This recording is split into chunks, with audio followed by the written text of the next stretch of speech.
একযোগে প্রায় ২,৫০০ কর্মকর্তাকে পদোন্নতি দিয়েছে রাষ্ট্রীয় মালিকানাধীন সোনালী ব্যাংক, যা দেশের ব্যাংকিং ইতিহাসে বিরল। ব্যাংক কর্তৃপক্ষের এমন সিদ্ধান্তে আনন্দিত পদোন্নতি পাওয়া ও সাধারণ ব্যাংকাররা, তবে ক্ষুব্ধ পদবঞ্চিতদের একাংশ। মাসুম মিয়ার প্রতিবেদন। বসুন্ধরা ডায়াপেন্ট এখন আরো উন্নত। এই হট এয়ার থ্রো টপ শীত দ্রুত শোষণ করে সোনামণিকে দেয় কোমল অনুভূতি। রাষ্ট্রীয় ব্যাংকগুলোর মধ্যে সবচেয়ে বড় প্রতিষ্ঠান সোনালী ব্যাংক। সারা দেশের প্রায় ১২৫০ শাখায় বিস্তৃত এই প্রতিষ্ঠানের কর্মী ১৮,০০০-এর উপরে। তবে দীর্ঘদিনের রাজনৈতিক অপচর্চা আর নিয়মনীতির বরখেলাপের কারণে অনেকেই বঞ্চিত হয়েছেন পদোন্নতি থেকে। বিপরীতে বহু অযোগ্য কর্মীকেও দেওয়া হয়েছে এই সুযোগ।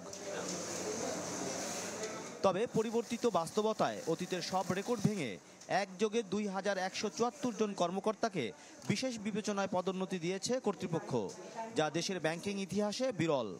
জুনিয়র অফিসার থেকে সহকারী মহাব্যবস্থাপক পর্যন্ত এই পদোন্নতি পেয়েছেন কর্মকর্তারা, যাতে স্বভাবতই আনন্দিত তারা। স্ট্যান্ডার্ড ৫ বছর একই পদে যারা আছেন তাদেরকে পরবর্তী পোস্টে পদোন্নতি দিয়েছেন।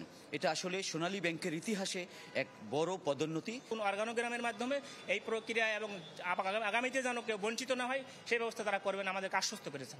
এতদিনের পুঞ্জীভূত যে প্রমোশন জট, সেটা নিরসনে আমাদের বর্তমান এমডি স্যার এবং আমাদের চেয়ারম্যান মহোদয় অত্যন্ত একটি বলিষ্ঠ ভূমিকা নিয়েছেন। তবে বিপরীত চিত্রটাও সামনে এসেছে জোরালোভাবে। সোমবারের সিদ্ধান্তের প্রতিবাদে পদবঞ্চিত কর্মকর্তারা প্রতিবাদ করেন প্রধান কার্যালয়ে।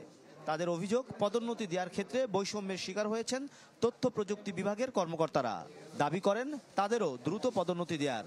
আমাদের এই পদগুলো বিলুপ্ত হওয়ার কারণে আমরা পদোন্নতি থেকে বঞ্চিত হচ্ছি এবং আমরা বারবার ২০১৪ সাল থেকে আজ পর্যন্ত বারবার আমরা ম্যানেজমেন্টের কাছে যোগাযোগ করার পরেও তারা আমাদেরকে শুধু আশ্বস্ত করে যায়, কিন্তু আমাদের পদোন্নতির জন্য আসলে কোনো নীতিমালা করে না।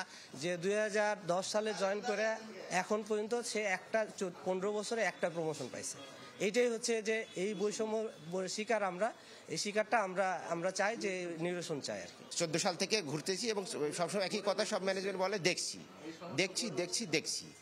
আওয়ামী লীগ সরকারের পতনের পর পদোন্নতি সহ বিভিন্ন দাবিতে আন্দোলন করেছিল এই ব্যাংকটির কর্মকর্তারা। মাসুম মিয়া, চ্যানেল 24, ঢাকা।